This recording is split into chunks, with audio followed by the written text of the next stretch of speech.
ഞാൻ ഈ ധനാഭ്യർത്ഥനയെ പൂർണ്ണമായി പിന്തുണക്കുകയാണ്. കഴിഞ്ഞ 5 വർഷക്കാലം കേരളത്തിലെ വിദ്യാഭ്യാസം നിർജീവമായിരുന്നെങ്കിൽ ഈ കുറഞ്ഞ 11 മാസം കൊണ്ട് തന്നെ വളരെ സജീവമാക്കിയെടുക്കാൻ നമ്മുടെ വിദ്യാഭ്യാസ മന്ത്രിക്ക് കഴിഞ്ഞിട്ടുണ്ട്. അത് ഇടതുപക്ഷത്തിന്റെ നയത്തിന്റെ ഫലമായിട്ടാണ്. വിദ്യാഭ്യാസം എന്നത് കേവലം എയ്ഡഡ് അൺഎയ്ഡഡ് മേഖലയിലുള്ള കുറെ മുതലാളിമാരുടെ കാര്യങ്ങളല്ല. അത് ജനകീയമാണെന്നും പൊതുവിദ്യാഭ്യാസം സംരക്ഷിക്കേണ്ടതാണെന്നും ജനങ്ങൾക്ക് ബോധ്യപ്പെടുത്തി കൊടുക്കാൻ ഈ കുറഞ്ഞ കാലം കൊണ്ട് ഈ സർക്കാരിന് കഴിഞ്ഞിട്ടുണ്ട്. ഇവിടെ പ്രതിപക്ഷത്തുള്ള പല ആളുകളും പറയുന്നുണ്ട് ഇതൊക്കെ സാധ്യമാണോ, അസാധ്യമല്ലേ എന്ന്. അവർക്ക് അസാധ്യമായത് സാധ്യമാക്കാനാണ് ജനങ്ങൾ ഞങ്ങളെ തെരഞ്ഞെടുത്തത്. അതിന്റെ ഒരു പ്രധാനപ്പെട്ട കാര്യം ഞങ്ങൾ പറഞ്ഞു എല്ലാം ശരിയാകുമെന്ന്. എല്ലാം ശരിയാകുമെന്നതിന്റെ ഏറ്റവും വലിയ തെളിവാണ് ഈ അടുത്ത അധ്യയന വർഷം ആരംഭിക്കാൻ പോകുന്നതേ ഉള്ളൂ. അതിനു മുമ്പ് തന്നെ മുഴുവൻ പുസ്തകങ്ങളും പ്രിന്റ് ചെയ്ത് കഴിഞ്ഞു. അവർക്കുള്ള യൂണിഫോമുകൾ തയ്യാറായി കഴിഞ്ഞു. അടുത്ത ജൂൺ 1-ാം തീയതി കുട്ടികൾ ക്ലാസ്സിലേക്ക് വരുന്ന സമയത്ത് അവർക്ക് വേണ്ട പാഠപുസ്തകങ്ങൾ കൊടുക്കാൻ പോവുകയാണ്. കഴിഞ്ഞ സർക്കാരിന്റെ കാലത്ത് എന്തായിരുന്നു അവസ്ഥ? വർഷം കഴിയാറായിട്ടും അധ്യയന വർഷം കഴിയാറായിട്ടും പുസ്തകം കിട്ടാത്ത എത്രയോ കുട്ടികൾ എന്റെ റബ്ബേ എന്ന് വിളിച്ച് കരഞ്ഞിരുന്ന കുട്ടികൾ ഉണ്ടായിരുന്നെങ്കിൽ ആ കരച്ചിലുകൾ ഇനി കേൾക്കില്ല. ഇത് തന്നെയാണ് എല്ലാം ശരിയാവും എന്ന് പറഞ്ഞതിന്റെ ഒന്നാമത്തെ തെളിവ് എന്നാണ് ഞാനിവിടെ പറയാൻ ആഗ്രഹിക്കുന്നത്. അതുപോലെ നമ്മുടെ സർക്കാർ ഒരുപാട് കാര്യങ്ങൾ മുന്നോട്ട് വെക്കുന്നുണ്ട്. അന്താരാഷ്ട്ര നിലവാരമുള്ള സ്കൂളുകൾ എല്ലാ മണ്ഡലത്തിലും ഒരെണ്ണമെങ്കിലും ഉണ്ടാവുക. അതുപോലെ തന്നെ 1000 കുട്ടികളിലധികം പഠിക്കുന്ന വിദ്യാലയങ്ങൾ സെന്റർ ഫോർ എക്സലൻസ് ആക്കി ഉയർത്തുക. എന്റെ മണ്ഡലത്തിലുമുണ്ട് 4 സ്കൂളുകൾ ഇത്തരത്തിൽ. 3 കോടി രൂപയുടെ 3 സ്കൂളുകളും ഒരു ഇന്റർനാഷണൽ സ്കൂൾ എന്നുള്ള നിലയ്ക്ക്. അപ്പൊ എല്ലാ പ്രതിപക്ഷ ഭരണപക്ഷ വ്യത്യാസമന്യേ എല്ലാവർക്കും അത് ലഭിച്ചിട്ടുണ്ട്. തീർച്ചയായിട്ടും അതിന്റെ ഭാഗമായി കമ്മിറ്റികൾ കൂടി ആളുകൾ പ്രവർത്തിച്ചു തുടങ്ങിയിട്ടുണ്ട്. വരുന്ന വർഷങ്ങളിൽ അത് കേരളത്തിലെ വിദ്യാഭ്യാസ മേഖലയിൽ വലിയ മാറ്റമുണ്ടാക്കും. അതുമാത്രമല്ല, ബോർഡ് മാത്രമല്ല, വലിയ കാഴ്ചപ്പാടുള്ള ഒരു സർക്കാരാണ് എന്നതിന്റെ തെളിവാണ് കൃഷി പാഠ്യപദ്ധതിയിൽ ഉൾപ്പെടുത്തുന്നത്. കാരണം മണ്ണിനോട് മനുഷ്യനോടും നമ്മുടെ കുട്ടികൾ അകലം പാലിക്കാൻ തുടങ്ങിയിരിക്കുന്നു. നമ്മൾ കഴിക്കുന്ന ഭക്ഷണം എങ്ങനെ ഉണ്ടാകുന്നു എന്നത് പോലും അറിയാത്ത രീതിയിലേക്ക് നമ്മുടെ തലമുറ മാറിയിരിക്കുന്നു. അവരെ തിരിച്ചു കൊണ്ടുവരാൻ മനുഷ്യനോടും മണ്ണിനോടും ബന്ധമുണ്ടാക്കുന്ന തരത്തിലുള്ള സിലബസാക്കി മാറ്റുക എന്ന ലക്ഷ്യമാണ് നമ്മൾ മുന്നോട്ട് വെച്ചത്.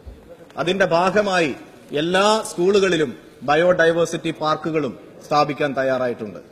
അപ്പൊ ഇത്തരത്തിലുള്ള പ്രവർത്തനങ്ങൾ ഇനിയും കുറേയുണ്ട്. ഇപ്പോ ഇത്രയൊക്കെ കൃഷിയും അതുപോലെ തന്നെ നമ്മുടെ മണ്ണും ജീവിതഗന്ധിയായ കാര്യങ്ങളും പറയുമ്പോൾ അത്യാധുനികമായിട്ടുള്ള കാര്യങ്ങളെ മറക്കുന്നില്ല എന്നതിന്റെ തെളിവാണ് സ്കൂളുകൾ ഹൈടെക് ആക്കി മാറ്റുന്നു എന്നത്. ഹൈസ്കൂളുകളും ഹയർ സെക്കൻഡറിയും ഹൈടെക് ആക്കുമ്പോൾ ഞാനടക്കമുള്ള പല MLA-മാരും ആഗ്രഹിക്കുന്നത് എല്ലാ സ്കൂളുകളും ഹൈടെക് ആക്കുക എന്നതാണ്. അതിനുവേണ്ടി MLA ഫണ്ടുകൾ വിനിയോഗിക്കാൻ ഞങ്ങൾ തയ്യാറായിട്ടുണ്ട്. പക്ഷേ UP സ്കൂളും LP സ്കൂളിലും ചില സ്കൂളുകളിലുള്ള പ്രശ്നം, അവിടെ എയ്ഡഡ് മേഖലയിലുള്ള സ്കൂളുകളുടെ ബിൽഡിംഗ് വളരെ മോശമാണ്. പലപ്പോഴും ആ ഭാഗത്ത് പഠിക്കുന്ന കുട്ടികളോ അവരുടെ രക്ഷിതാക്കളോ പൂർവ്വ വിദ്യാർത്ഥികളോ സാമ്പത്തികമായി മുന്നിൽ നിൽക്കുന്നവരല്ലാത്ത പല സ്കൂളുകളുണ്ട്. അങ്ങനെയുള്ള സ്കൂളുകളുടെ കാര്യങ്ങൾ പ്രത്യേകം പരിഗണിച്ചുകൊണ്ട് ആ സ്കൂളുകളുടെ നവീകരിക്കാനുള്ള സഹായം ചെയ്യണമെന്നാണ് എനിക്ക് പ്രത്യേകമായി അഭ്യർത്ഥിക്കാനുള്ളത്. അതുപോലെ തന്നെ ഈ ജനകീയമായി സ്കൂളുകൾ നമ്മൾ മാറ്റിയെടുക്കുന്ന സമയത്ത് സ്കൂളിനകത്തുള്ള പല കാര്യങ്ങളും മാറ്റിയെടുക്കേണ്ടതുണ്ട്. അത് പ്രത്യേകിച്ച് സിലബസാണ്. സാംസ്കാരിക കാര്യങ്ങൾ, കല, സാംസ്കാരികമായിട്ടുള്ള കാര്യങ്ങൾ, അതുപോലെ തന്നെ സ്പോർട്സ്, കായികമായിട്ടുള്ള കാര്യങ്ങൾ, ഇതെല്ലാം സമന്വയിപ്പിച്ചുകൊണ്ട് അക്കാഡമിക് ആയിട്ടുള്ള ഇംപ്രൂവ്മെന്റോട് കൂടി തന്നെ ഒരു വിദ്യാർത്ഥിക്ക് സമഗ്രമായ പുരോഗതി കൈവരിക്കാൻ പറ്റുന്ന രീതിയിൽ നമ്മുടെ സിലബസ് പുനരാവിഷ്കരിക്കേണ്ടത് വളരെ അനിവാര്യമാണ് എന്നാണ് എനിക്ക് പറയാനുള്ളത്. ഇതിന്റെ കൂടെ തന്നെ ഒരു കാര്യം കൂടെ പറയാനുള്ളത്, നമ്മുടെ ദേശീയ തലത്തിൽ തന്നെ വിദ്യാഭ്യാസ നയത്തിന് മാറ്റം വന്നിരിക്കുന്നു. എഡ്യൂക്കേഷൻ എന്ന് പറയുന്ന കോൺസെപ്റ്റ് തന്നെ മാറി, നോളേജ് ഇക്കോണമിയുടെ ഭാഗമായി മാറുകയാണ്. അപ്പൊ അത് കരിയർ ഓറിയന്റഡ് ആയിട്ട് മാത്രം മുന്നോട്ട് പോകുന്ന അവസ്ഥയാണ്. ഹ്യൂമാനിറ്റീസ് ആൻഡ് സോഷ്യൽ സയൻസിന് തീരെ പ്രാധാന്യം കൊടുക്കുന്നില്ല. ഇപ്പോ അത്തരത്തിലുള്ള സ്ഥാപനങ്ങളെ തന്നെ തകർക്കാനുള്ള ഒരു കൃത്യമായ അജണ്ട സംഘപരിവാറിന്റെ നേതൃത്വത്തിൽ കൊണ്ടുവന്നിട്ടുണ്ട്. JNU അടക്കമുള്ള ഹൈദരാബാദ് സെൻട്രൽ യൂണിവേഴ്സിറ്റി അടക്കമുള്ള യൂണിവേഴ്സിറ്റികളിലെ റിസർച്ചുകൾ നിർത്തലാക്കാനുള്ള ശ്രമങ്ങളൊക്കെ നടക്കുന്നുണ്ട്. ഇതിന്റെ ഭാഗമായി കേരളത്തിലേക്കും ഇത് വ്യാപിപ്പിക്കാനുള്ള സാധ്യതയുണ്ട്. സോഷ്യൽ സയൻസിനും ഹ്യൂമാനിറ്റീസിനും പ്രാധാന്യം കൊടുത്തില്ലെങ്കിൽ മനുഷ്യ സംബന്ധിയായിട്ടുള്ള കാര്യങ്ങൾ, പ്രകൃതിയുമായി ബന്ധപ്പെട്ട കാര്യങ്ങൾ, നമ്മുടെ ചുറ്റുപാടുമായി ബന്ധപ്പെട്ട കാര്യങ്ങൾ, നമ്മുടെ മറ്റു കാര്യങ്ങളൊന്നും പരിഗണിക്കാത്ത ഒരു തലമുറയായി നമ്മൾ മാറാനുള്ള സാധ്യതയുണ്ട്. അപ്പൊ അത്തരത്തിലുള്ള കാര്യങ്ങൾ പരിഗണിച്ച് 1ാം ക്ലാസ് മുതൽ തന്നെ ഹ്യൂമാനിറ്റീസിനും സോഷ്യൽ സയൻസിനും പ്രാധാന്യം കൊടുക്കണം എന്ന് പ്രത്യേകം ശ്രദ്ധിക്കേണ്ടതുണ്ട്. ഈ CBSE, ICSE സ്കൂളുകളിലാണ് പ്രധാനമായും ഇത്തരത്തിലുള്ള, അവർ കൂടുതലും ബിസിനസ് ഓറിയന്റഡ് ആയിട്ടാണ് പ്രവർത്തിക്കുന്നത്, അത്തരത്തിലുള്ള സ്ഥാപനങ്ങൾ. അപ്പൊ കൂടുതൽ നമ്മുടെ കേരളത്തിൽ ഗവൺമെന്റ് റെക്കഗ്നൈസ്ഡ് ആയിട്ടുള്ള സ്ഥാപനങ്ങളിൽ ഇത്തരം മനുഷ്യ സംബന്ധിയായിട്ടുള്ള കാര്യങ്ങൾ ഉൾപ്പെടുത്താനുള്ള ഒരു ശ്രമം സർക്കാരിന്റെ ഭാഗത്തുനിന്ന് NOC കൊടുക്കുമ്പോൾ ഉണ്ടാകണം എന്ന് പറയാൻ ആഗ്രഹിക്കുന്നു. അതുപോലെ സിലബസ് പരിഷ്കരിക്കണം എന്ന് പറഞ്ഞതിന്റെ ഒരു പ്രധാന ഉദ്ദേശം 2014 annual status of education report പറയുന്നുണ്ട്, കേരളത്തിലെ 5ാം ക്ലാസ്സിലെ 50% കുട്ടികൾക്ക് 2ാം ക്ലാസ്സിലെ മലയാള ഭാഷാ പാഠങ്ങൾ വായിക്കാൻ അറിയില്ല എന്ന്.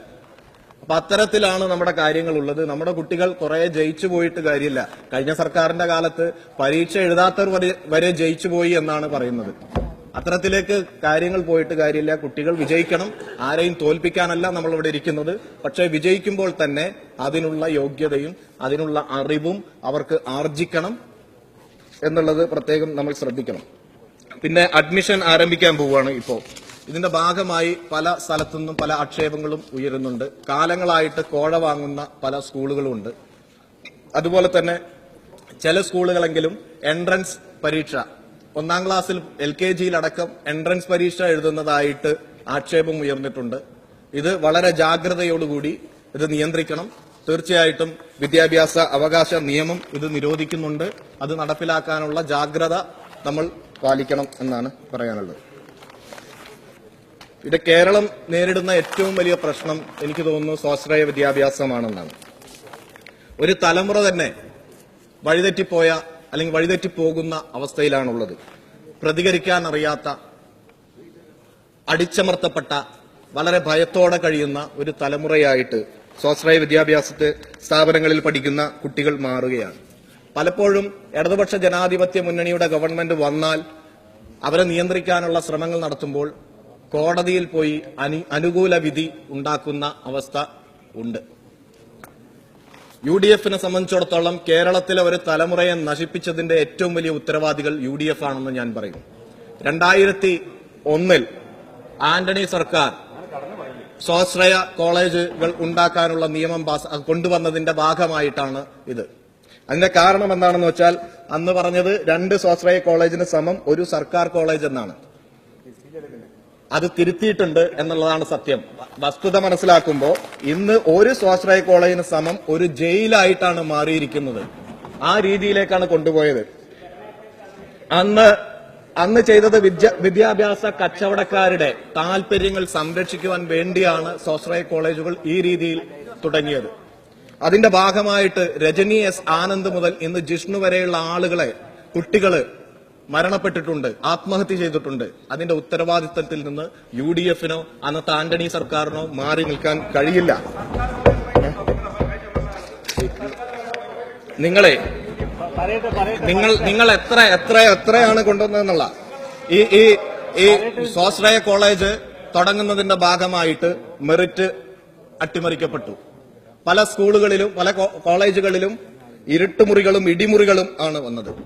അത് മാത്രമല്ല, CCTV ക്യാമറകള് മീറ്റർ ഓരോ 2 മീറ്റർ 3 മീറ്റർ കൂടുമ്പോൾ CCTV ക്യാമറകളാണ്.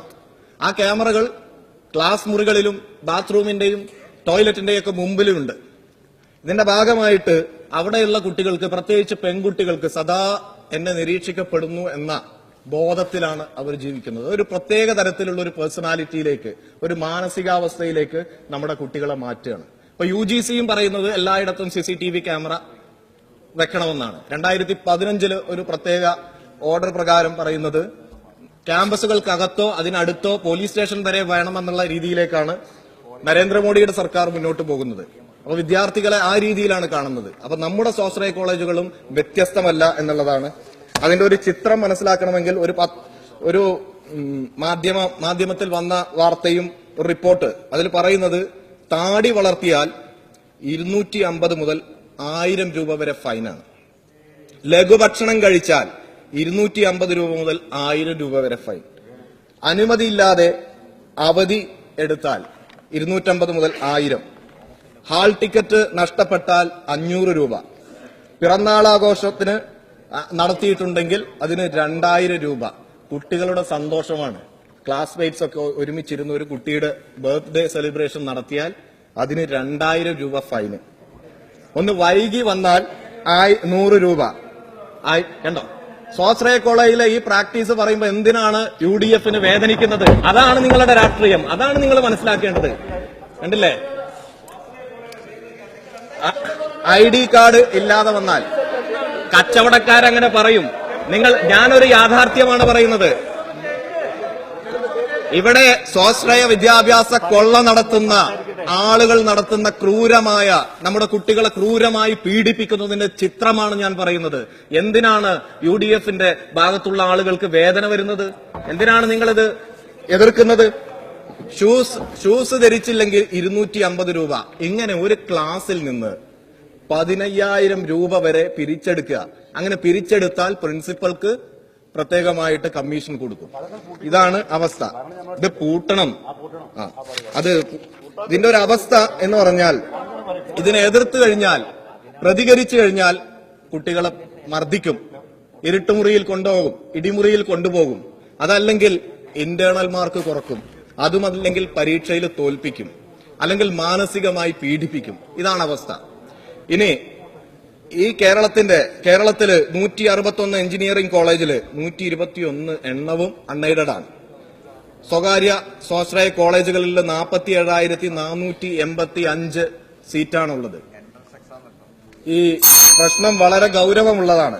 അടിസ്ഥാന സൗകര്യങ്ങളൊന്നുമില്ലാത്ത ഈ കോളേജുകളിൽ പഠിച്ച് പുറത്തിറങ്ങിയ കുട്ടികൾ ബിടെക് പഠനം നടത്തി കഴിഞ്ഞിട്ട് ശേഷം 6 വർഷം കഴിഞ്ഞിട്ടും ഇപ്പോഴും 40%, അന്ന് ബിടെക് കഴിഞ്ഞ് 6 വർഷം ഇപ്പൊ കഴിഞ്ഞിട്ടും അന്ന് പാസ്സാകാത്ത 40% കുട്ടികൾ ഇപ്പോഴും ഉണ്ട്.